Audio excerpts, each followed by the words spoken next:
Hey guys, it's Cthulthu here. So this is going to be my guide to killing steel dragons, or rather slaying them. Right now I'm at Curadel's dungeon, killing them here because firstly there's enough of the steel dragons here for at least 2 people, and it's not usually crowded. Second reason, because I can use Ferocious Ring giving me plus 40 damage. And third reason, because non-slayers can't get in here, or even slayers who don't have this as a task can kill steel dragons. So it's a very nice place to kill them without having noobs around you. So yeah, the most important thing to know about steel dragons is that they are weak to stab.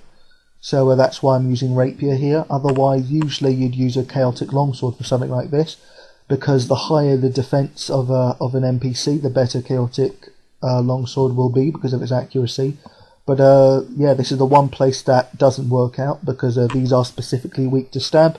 And you can kill them like killing, I don't know, a goblin, I guess. You almost always hit, and you pretty much always hit high as well. And yeah, that actually brings me on to my spec wep, which I'll use after I kill this dragon. My spec wep is Karasi's sword. It's much better than Dragon Claws. Dragon Claws is very inaccurate against steel dragons because of their high defense. But Karasi's sword, which is a magic-based attack, is extremely powerful against these. So there was a 461 spec. They're 100% accurate. You'll never miss. And in terms of damage, 461. That's actually on the lower end. Usually, I expect to see 700. Sometimes you can squeeze out an 800. But yeah, generally they hit very high. They use 60% of the spec bar, so I'll get to use it again in not too long a time. So yeah, the reason I'm damaged because I keep forgetting to repray, and I've even forgotten to use a Super Antifire. So I've got to. That's 2 things you have to always be aware of. If you're going to be using the same setup as I'm wearing, then obviously you're going to have to keep an eye on your prayer, because that's going to drain quickly. And then also Super Antifire, you need to be on guard for that always, unless you've got a Dragonfire shield. Obviously I have a Dragonfire shield, but I'm using my Dragon Defender because it's far better, absolutely no doubt there. So this is definitely the optimum gear I'm wearing. The only thing you might want to argue against is firstly Berserker Ring imbued. I don't know if it's going to be better than a Ferocious Ring, but I assume not, because Ferocious Ring just seems to be a whole lot more accurate simply because it always gives you plus 40 damage. And then there's the cape. Whether or not you want to bring a fire cape or not, that's your choice. Strength versus stab bonus. I've gone with stab bonus. I think ultimately it'll be better for me. And then yeah, that's pretty much it. Everything else should be something you have either way. Obviously, if you want to save a bit of money, you can bring prayer gear. Wow, I said that wrong. Prayer gear. You could be bringing Prose Light top and body and a red cape. That's probably what I would go for. That's what I do go for if I wanted to conserve prey, but not this time. So yeah, just make sure that if you want to kill these fast, you will go for the strength attack gear that I've gone for, and that you bring a rapier or any stab weapon. Your best stab weapon, obviously. Second best would be a Zamorakian spear.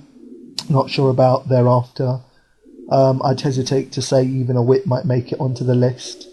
But yeah, what else? So let's have a quick look at my inventory. I bought 2 extreme sets. Like I said in my last video, I always repot at 116.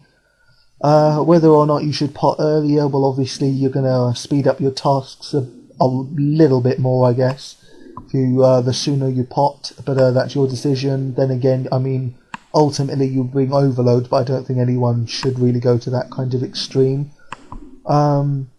Especially, it's not about money, it's about effort, and a lot of effort goes into making overload, so that's why I'm certainly not willing. But I even had a pain making the extremes that I have. So yeah, 2 extreme sets. I brought 5 Super Antifires. Obviously, depends on how many steels you're going to have to kill. They actually vary quite a lot. I had a couple of 40 tasks before, but this one's actually about 85. So I don't even know if I have enough Super Antifires for this task, but I reckon I should do. Prayer pots, that's another situation. By the looks of it, I'm not going to have enough prayer potions. I should have probably filled my yak with something. Ah, damn it, I thought that was an effigy, but it's a soul rune. So yeah, I've got to actually keep it. Oh, there you go. Did I drink that Super Antifire? I have no clue. I'm going to take a risk and pretend that I did, even though I've accidentally drunk it anyway. And I was right to. So there you go. That was actually quite lucky. Mistakenly drunk a potion that I actually needed to take. So yeah, these are actually going down pretty quickly, as I hope you can see. All down to the stab, the weakness of stab. Let's use another karate source, but in fact, my stats must have degraded below 116 by now, which they have. They're 115. So pot up. I'm going to finish this dragon, and then I'm going to spec the next one. I like to make sure that I spec fully, the full amount of damage. Got my bone crusher, just to get rid of those bones so I don't have to pick them up, worry about them, and I certainly don't want leeches getting them. That's why I've also been bringing urns for ash tasks, because I rather use the ashes, because it takes absolutely no effort, rather than let some noob follow me around and pick them up. But yeah, that's why I've got my bone crusher with me. I've got my yak, because steels drop plenty of drops over 10k, rune maces, well actually I'm not sure about rune mace, probably not, but rune limbs at very least, effigies if I get any. Obviously I haven't given myself much space for drops. I've only got, what, 1, 2, 3 right now, no sorry, 4, 5, but obviously I dropped a few empty vials by now. So yeah, I think I've said pretty much everything. If you have to, bring a anti-fire shield.